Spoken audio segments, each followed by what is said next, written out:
breaking at 3:17 p.m. A sound echoed through Kensington Palace that no one expected to hear again, the soft creak of a door that had stayed shut for years. Not wide, not welcoming, just open, and standing at the end of that quiet corridor, jaw tight, eyes fixed, barely breathing, was Prince William, for the first time since the royal fracture. He didn't close the door on his brother. Inside, advisors froze. Outside, newsrooms erupted. Phones lit up across Britain as one question raced through the country like lightning. Did Prince William just signal the beginning of Harry's return? Witnesses claim the moment lasted only seconds, but what happened next sent shockwaves through Buckingham Palace, split the royal family, and triggered the most intense public reaction since the Queen's passing. If you want the full timeline of what followed, every whisper, every leak, every move the palace tried to hide, hit subscribe and stay with us, because the next 47 minutes changed everything. And the royal family has not recovered from it. At 3:18 p.m., the real story began. The shift didn't begin today. It began months ago, quietly, almost invisibly, in the empty corridors of Kensington Palace, where aides whispered that Prince William had started asking new questions, not about titles or protocol or the controversies of the past, but about Harry, about whether the rift had finally cost the monarchy more than it could afford. Publicly, he kept his composure, the calm, measured air. But behind closed doors, reports suggest something changed after the last series of tense royal months. The pressures of duty, the weight of a modern Britain, and the scrutiny on the crown had started to converge. And inside those walls, senior courtiers sensed it first. William was no longer shutting down conversations about his brother. He was listening. But this was no ordinary shift. It came after years of wounds, interviews,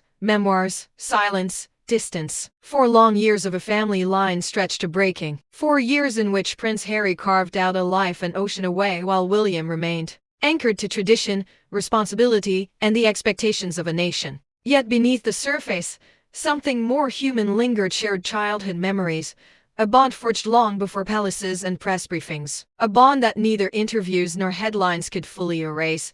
That tension grew sharper the day Harry stepped into London again. 8 miles, that was all that separated the two brothers. 8 miles between Kensington Palace and the discreet location where Harry spent his brief visit. Insiders say the proximity sent a ripple through the royal household. Staff walked brisker. Phones buzzed more often. The question no one dared to voice hung in the air.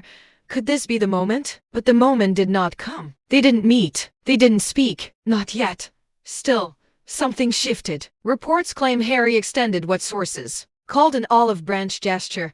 Small but unmistakable, a quiet attempt to thaw ice that had crystallized over years. And for the first time, William didn't dismiss it outright. That was the spark. Within palace circles, senior advisors began circulating the same phrase: controlled reintegration. Not a return to old roles, not a reversal of past decisions, but the idea, the possibility of Harry becoming a part of the royal picture again, even in a limited, reimagined way. And every indication suggested that William, once the firm stopper of that idea, was now open, not welcoming, not inviting, just open. It was subtle, almost imperceptible: a nod here, a softened response in a briefing, a question posed in a late-night meeting with advisors. But in the royal world, subtlety is everything. A half sentence can shake a nation. A quiet gesture can rewrite family history. And across Britain, where public opinion has swung wildly over the years, the conversation reignited. Was the future king preparing to bridge the deepest divide the monarchy had seen in a generation? Was this the moment where duty and blood finally collided? Every player had a stake. King Charles, balancing legacy and unity. The Queen, reading the emotional undercurrents behind every headline. Royal aides, terrified of missteps. And Harry, thousands of miles away, yet somehow suddenly close enough to touch the royal tension again. The kingdom waited. The family watched. No one knew what William would do next, not even those closest to him.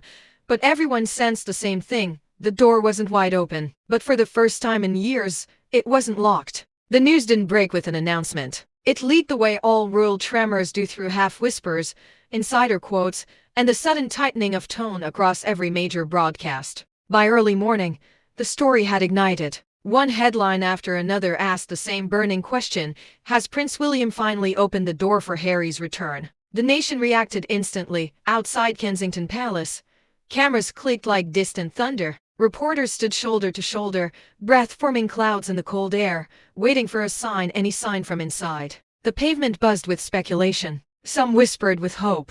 Others grumbled with disbelief. A few shouted sharply into microphones as if their voices could shake a confirmation from the palace walls. Inside newsrooms across Britain, producers barked orders. Phones rang non-stop. Editors demanded verification that no one could yet give. Every network cut into its regular programming. Screens lit up with the same 3 words: "William is open." And that was enough.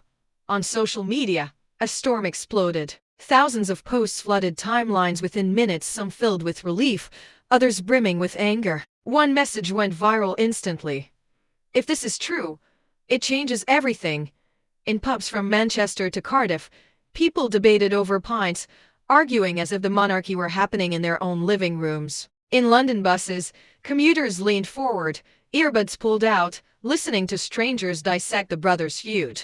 The nation, tired, divided, hopeful, resentful, found itself suddenly united in one thing: curiosity. Meanwhile, in the heart of Westminster, the reaction was sharper. Ministers exchanged quick glances in corridors. Advisors paused mid-stride. This wasn't just a family matter, it was a national image, a political implication, a shift in public mood. A senior MP was overheard saying, "A unified royal front changes the landscape. Don't underestimate it." Near the palace, crowds gathered. Quiet at first, then growing louder. Some held signs calling for unity. Others insisted Harry had crossed too many lines. A woman near the front wiped tears from her eyes as she told a reporter they were brothers first, before any of this. Let them fix it. The air thickened with emotion, nostalgia, frustration, hope, even a tremor of disbelief. Because for years, every signal pointed one way: distance. And suddenly, after just a handful of insider reports, the compass seemed to shift. But inside the royal household, the mood was far more complicated. Footsteps echoed in long hallways. Doors opened and closed softly. Aides walked quickly, avoiding eye contact, carrying updated briefings with headlines printed in bold. Whispered debates broke out. What if this backfires? What if the public expects a reunion that isn't ready? What if Harry says no? In the communications office, the tension was electric. Phones rang. Screens lit. Advisors pored over public sentiment graphs, trying to predict the storm's next direction. One official, voice barely a whisper, said what everyone feared: "If this gets mishandled, we lose control of the narrative." Upstairs, within the private quarters, reactions diverged. Senior royals processed the news in silence, some hopeful, some cautious, some deeply wary. Reports claim one insider described the atmosphere as charged, emotional, unpredictable. As the hours passed, the pressure grew. Outside the palace gates, the crowd swelled. News helicopters hummed overhead. Police shifted positions. A cold wind pushed leaves across the courtyard, scraping against a stone like a reminder of time passing and chances slipping.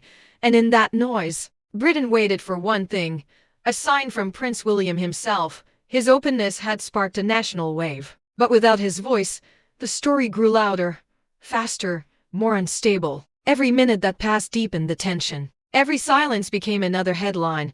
Then just after 6:40 p.m. something happened that no one expected. A car pulled up to a side entrance. Security tightened. Lights flickered on inside a restricted wing, and whispers spread like fire. Someone important just arrived.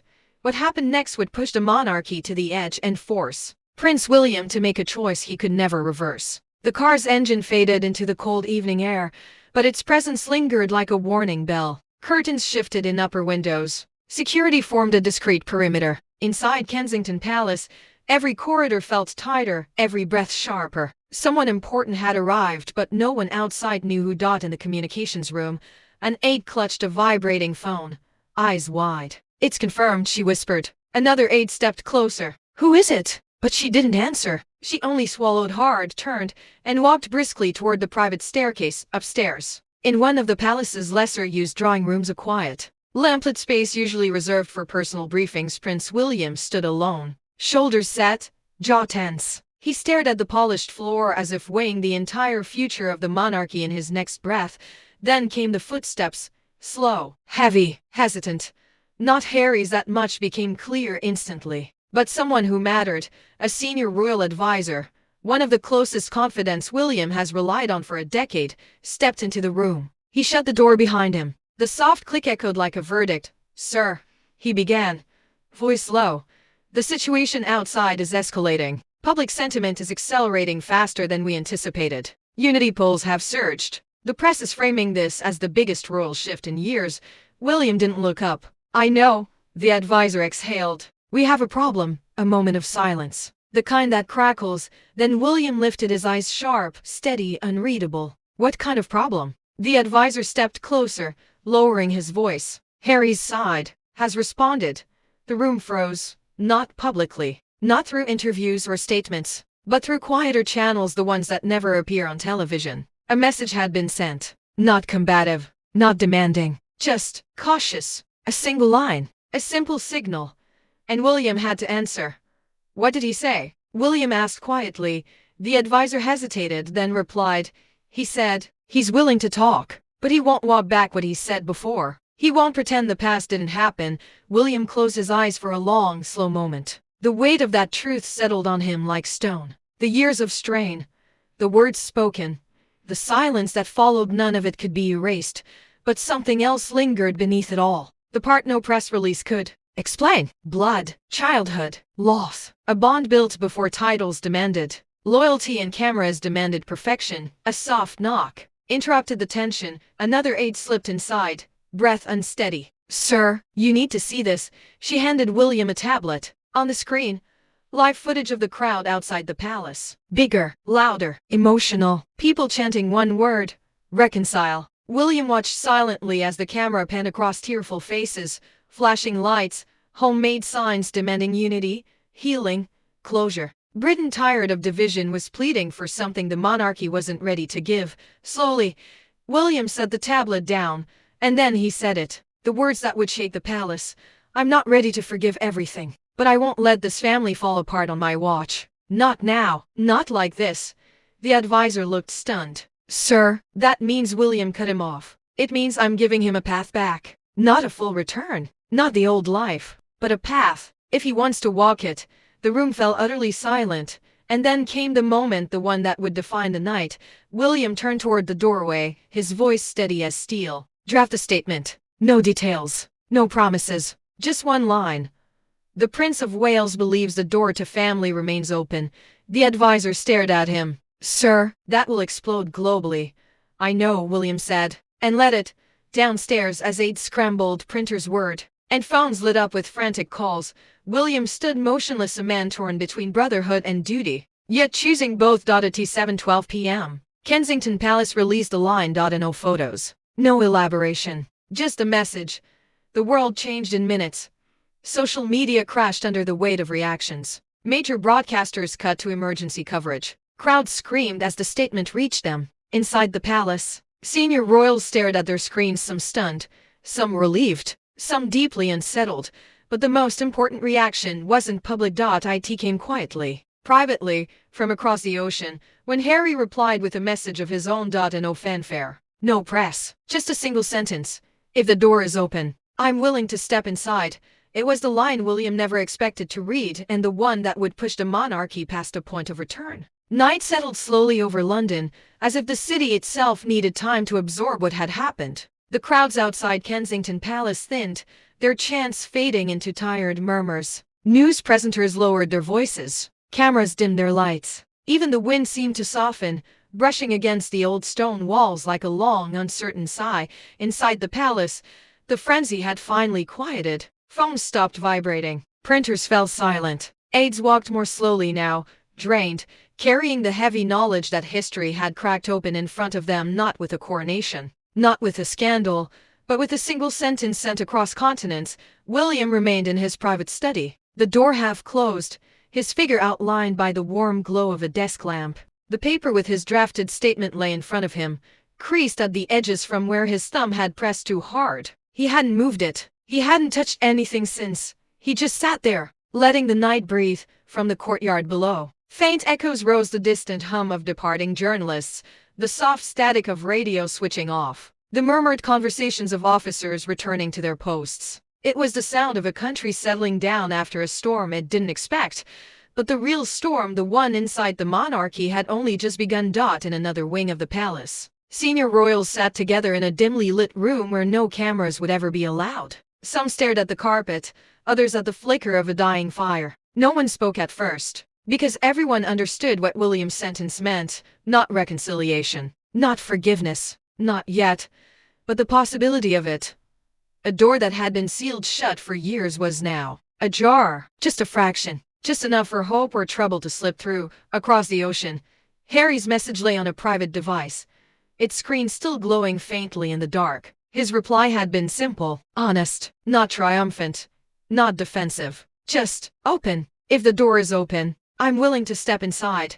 But stepping inside would not be easy. It meant facing wounds too deep for quick apologies. It meant revisiting memories carved into both their lives: childhood laughter, public duty, private grief, shared loss. It meant confronting the years when silence replaced brotherhood, when statements replaced conversations, when the world watched the two men drift farther apart than anyone thought possible, and somewhere in all that darkness lay the small, fragile thread of hope. The kind of hope that doesn't announce itself. The kind that moves quietly, like footsteps down a palace corridor at midnight. Britain felt it too. Across the country, homes glowed with late-night televisions showing looping footage of the day's events. Families talked softly. Some wondered whether this could heal more than just a royal rift, whether it could soften the national mood, repair something in the public itself. Others feared it would only reopen old wounds that never fully closed. On the streets, the cold settled in. A bus rolled past Buckingham Palace, its headlights sweeping across the iron gates. A lone cyclist paused to stare at the building, as if trying to understand what had shifted within it. Even the Thames seemed quieter, its dark waters reflecting only the faintest shimmer of city lights. History doesn't always announce itself. Sometimes it slips in through a side door, carried by a single sentence spoken with trembling resolve. Tonight, the kingdom stood on the edge of something uncertain, a future that could bring unity or upheaval, healing or new fractures. No one knew which path the brothers would take. Not the palace, not the public, not even William himself. But one truth hung in the cold London air, undeniable. Heavy, alive. A door once locked was now open. And once a door opens in the House of Windsor, it never closes the same way again.